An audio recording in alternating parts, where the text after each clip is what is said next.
our national RTDI policies and funding programs, we feel the increasing expectations to deliver and to contribute to master the crisis and to the energy transition in general.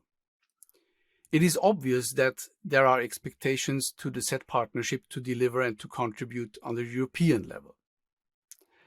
But what and how exactly can research, technology development, demonstration, and innovation contribute to the energy transition, and what can be the role of funding programs and collaborations like the CETPartnership? Let's step back for a moment and start from some more general thoughts before we talk about the practicalities of collaboration, knowledge creation, and knowledge exchange. As an input in the discussion, I have tried to formulate 3 impact pathways for RTDI for the energy transition.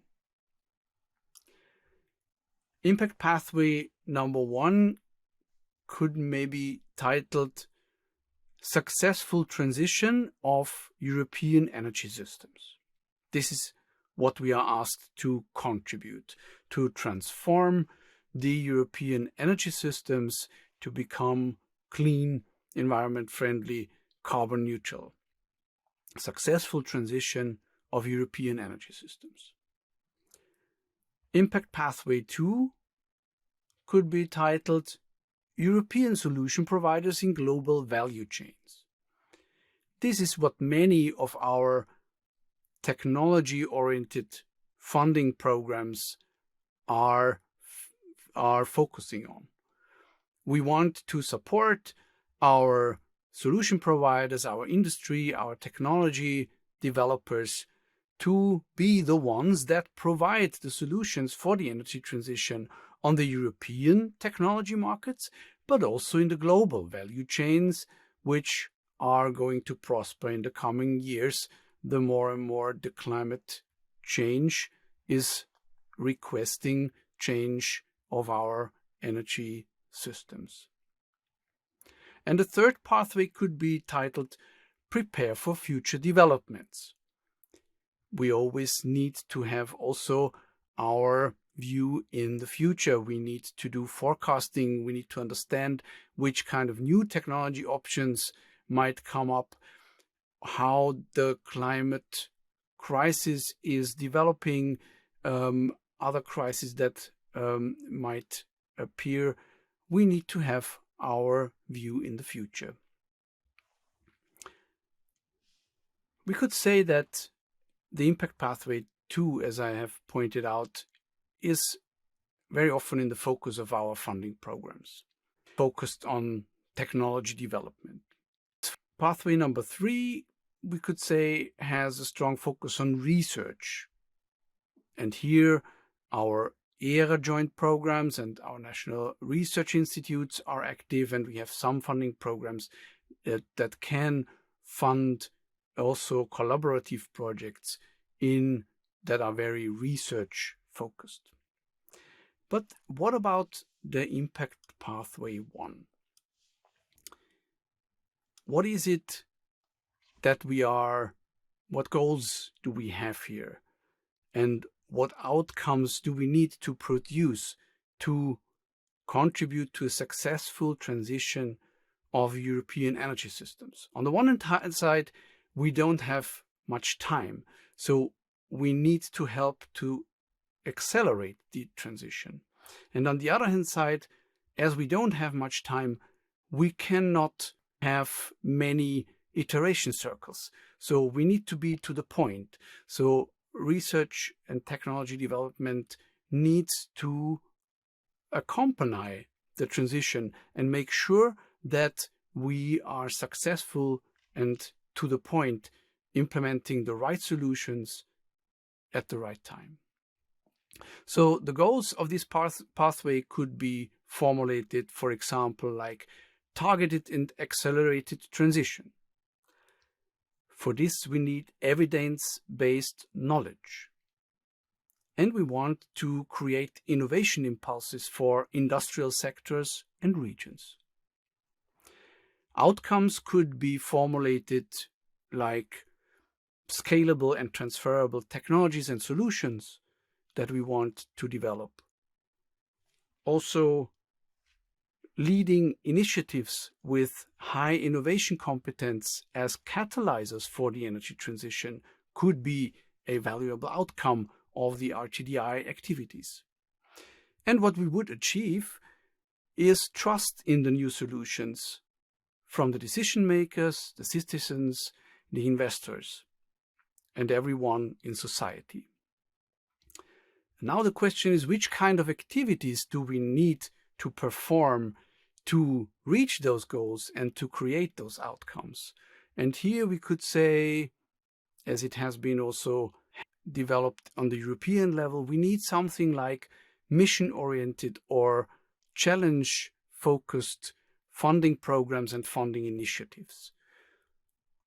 We need to work on knowledge creation and exchange. We need to develop the evidence and the strategic knowledge, and we need to bring this knowledge to the right stakeholders in the right moment. We need to co-create with need owners and potential implementers of the new solutions and technologies. And we need to create something like sandboxes or real labs, however you want to call it, where we can train the energy transition, where we can test and validate solutions. One important prerequisite for exchange and targeted collaboration is knowledge. What is knowledge, and what kind of knowledge do we need on the different governance levels?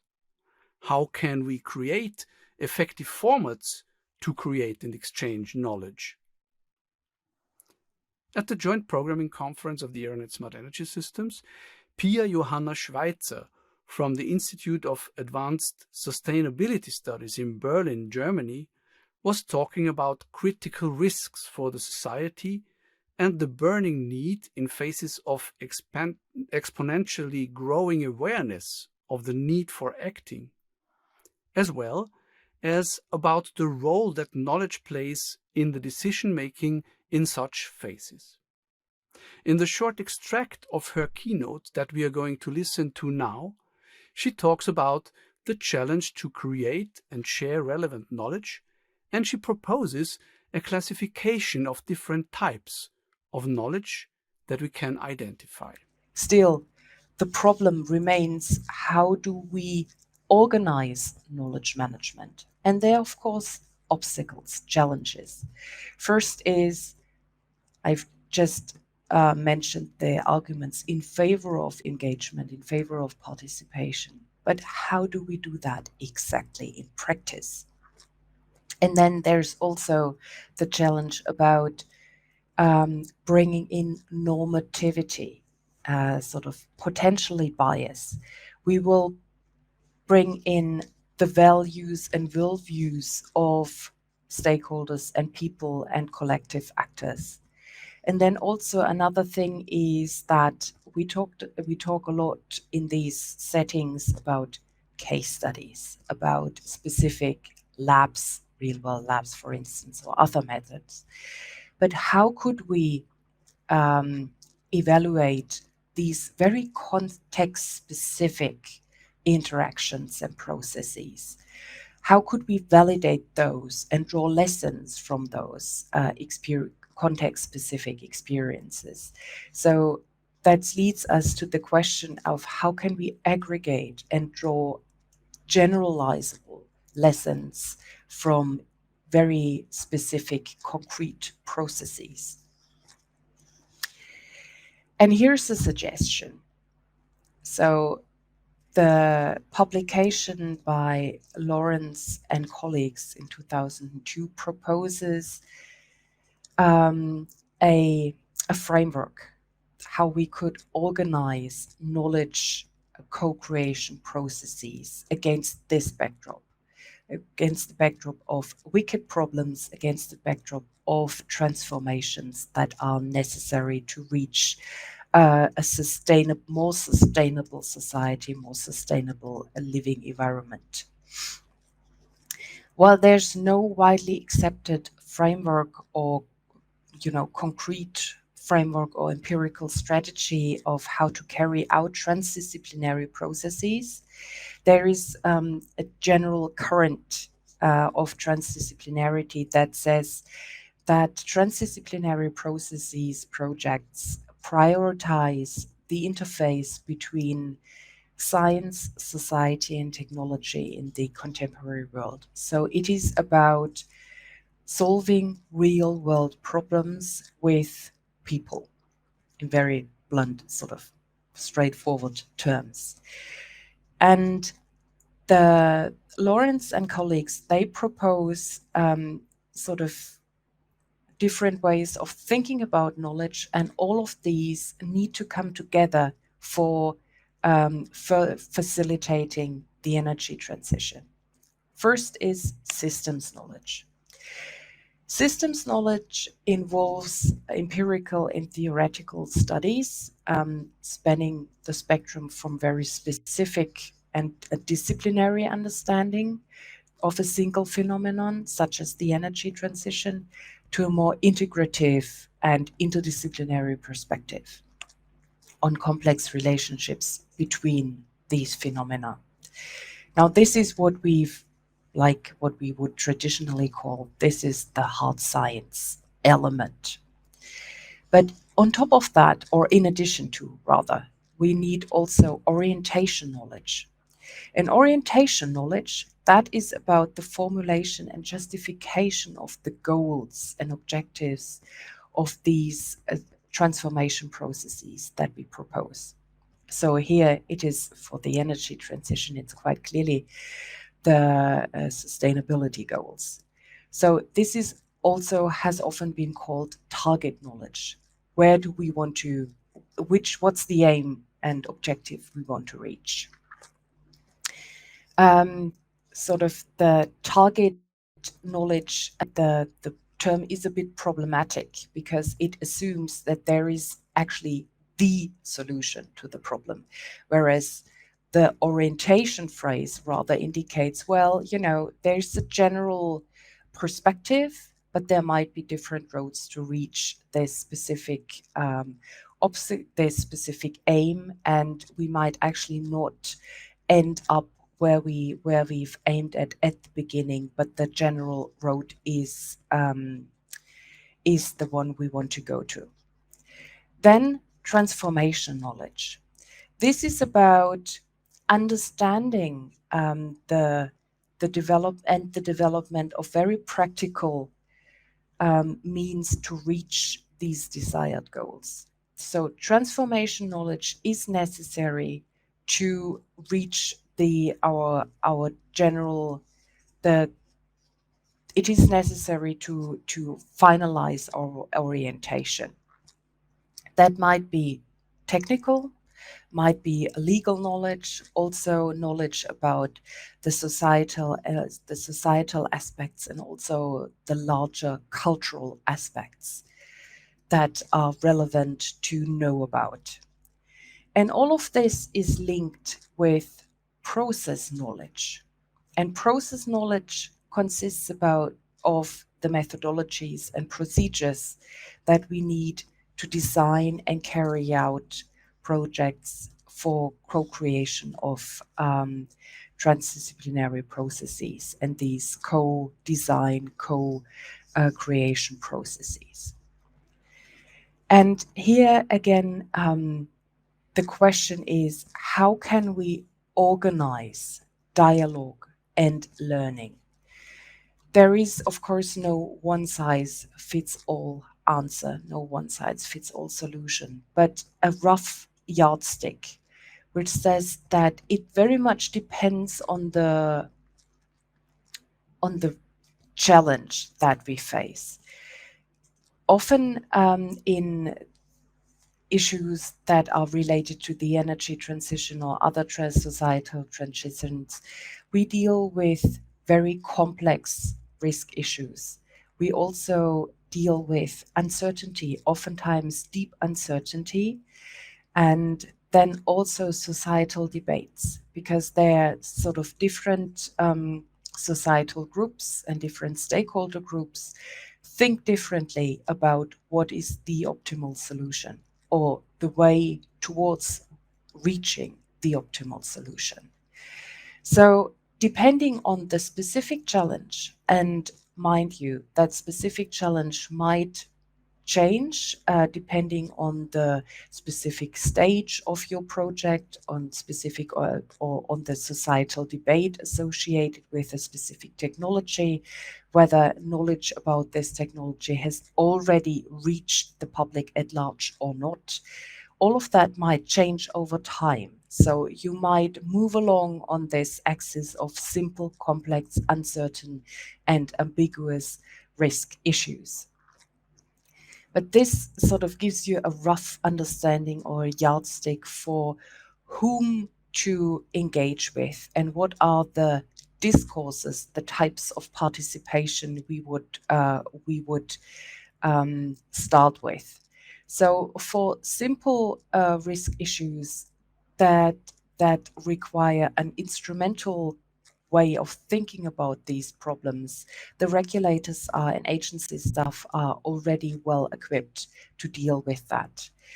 It becomes interesting with complex risk issues where we need to think, where we need to organize an epistemic discourse with experts as well as the regulators. So this is what we often engage in academia anyway. We talk and engage with agency staff, regulators, policymakers. But then for uncertain risk issues, here we engage with stakeholder consultations to reflect about potential trade-offs. This is also something that we often do in the context, especially of the energy transition. So you will all be familiar with that one. The other one, the participatory kind of dialogue. This is the most challenging part because that not only includes stakeholders, but also the public, directly affected citizens, or sort of randomly selected citizens as kind of a stand-in, a proxy for the public at large, to deal with the normative underpinnings of the energy transition, to deal with potential trade-offs, and also bring in people's values, worldviews, and their general outlook on what's the society we want to live in. So this, as sort of a general framework, is a way of thinking about organizing dialogue and learning.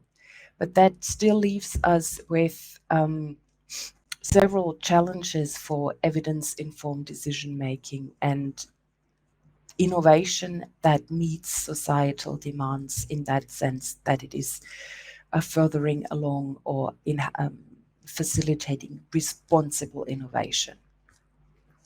So I'd like you to think about organizing knowledge processes, engagement processes, as an iterative process. And then also knowledge diffusion. There is no classical stop rule where you'd say, okay, now I've done my job, but rather sort of think about the latency of processes and impact, so it generates ripple effects.